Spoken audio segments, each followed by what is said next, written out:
morning. The Fox 61 Morning News starts now. Right now at 6 o'clock, caught on camera, a firefighter and state trooper hurt while responding to a crash.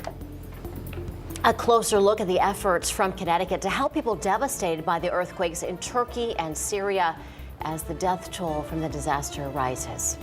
And boy, it is rare enough when the Yukon women lose, but last night's loss was of the once-in-a-generation kind. We'll have the highlights ahead at 6:15. Well, that's news to me. I'm just hearing that for the first time. My goodness. There you go. That's a tease. Yeah, well, good morning to you. Thanks for being with us here at 6. A lot going on. America Arias. And I'm Tim Lammers. Good morning, everybody. We're starting with a forecast as we look outside at Hartford, New Haven, and Mohegan Sun on yet another relatively quiet morning. Almost like a once-in-a-generational winter season that we're having, because yeah, it feels like it. It has been like warm, it, yeah. and it's staying absolutely mild out there. Good morning to you. Much quieter this morning. Of course, yesterday, a couple of issues in the ice department. Nothing like that today, so it's much quieter. Perfectly normal for this winter.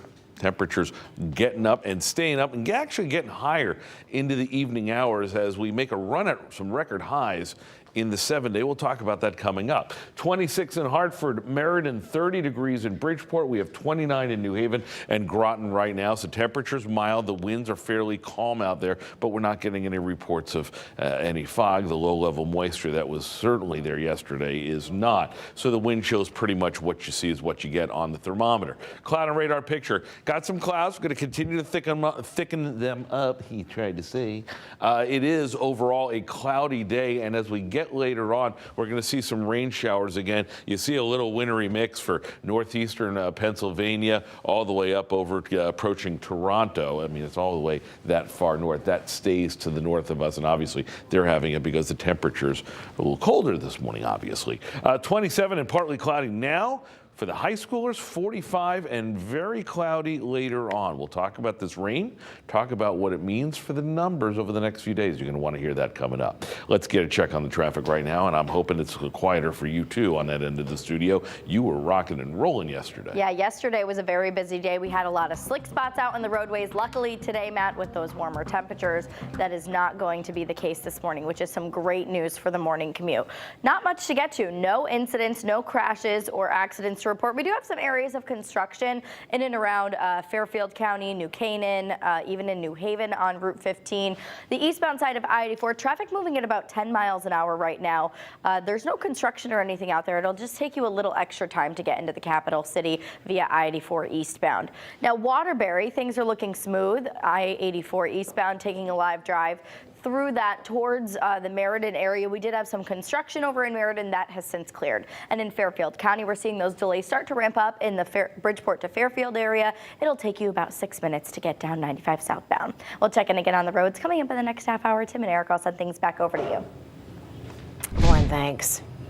A state trooper and Cromwell firefighter hit by a car responding to another crash, and the whole thing was caught on camera. Yeah, you may remember we were telling you about this as breaking news as it happened yesterday morning. This was on Route 9.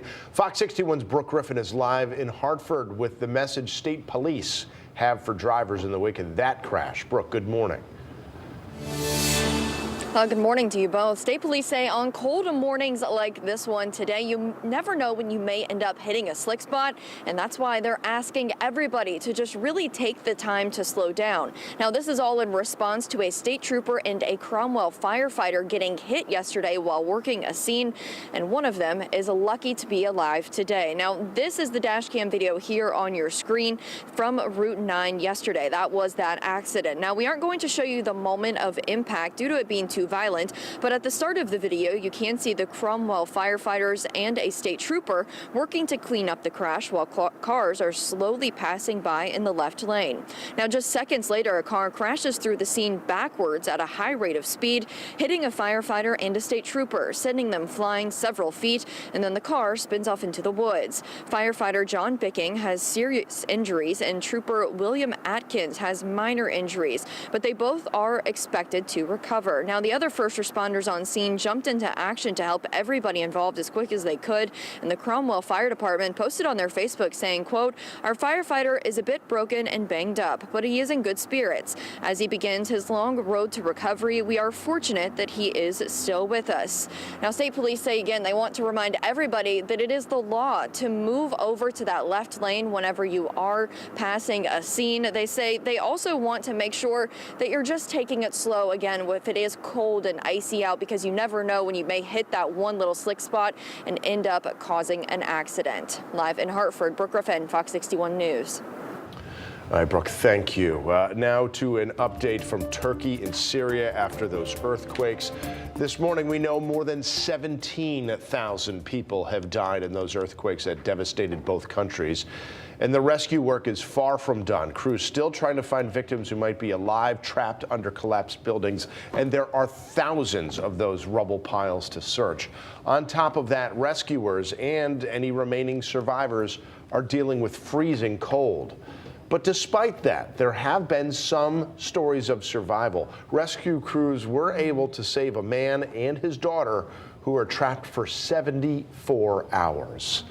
Now, let's show you some aerial footage of the damage. Multiple large cracks on a road that connects Turkey and northern Syria. This is not unique in other areas. According to some reports and pictures we've seen, the ground along a fault line shifted as much as 10 feet laterally. The damage is forcing cross-border aid, of course, to temporarily pause. And here at home, people are working around the clock to help overseas. Fox 61's Lindsay Kane is live here in the studio with more on some of those local efforts. Lindsay, good morning. Hi, good morning. Well, it's all hands on deck in the Turkish community here in Connecticut to help people in Turkey and Syria that are left with nothing in the coldest time of the year. Clothing and supplies are being collected in order to help people stay warm, many who are left on the streets without a home. Devastating earthquakes left thousands of people dead in Turkey and Syria and leaving widespread destruction. Many are still injured and missing. Rescuers are looking for survivors in brutally cold conditions, and here at home, people are coming together to help. At Sultan's Turkish restaurant in Waterbury and Dianat Mosque of New Haven, donations are being collected to mail to Turkey. It could be coats, jackets, sweaters, pants, boots, socks. I had several calls by our customers calling in to see what they can do. I mean, they also want to help financially. Imagine you lost everything in one day, and whatever you can think of it, please bring it here.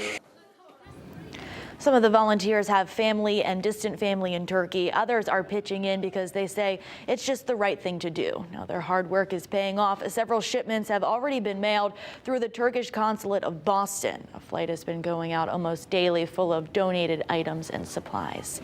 Now, some of those items will be going to Syria as well. And for more information on how you can help, you can head to our website, fox61.com.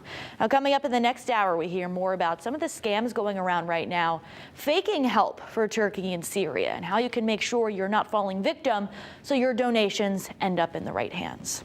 Tim and Erica, back over to you. All right, Lindsay, thank you.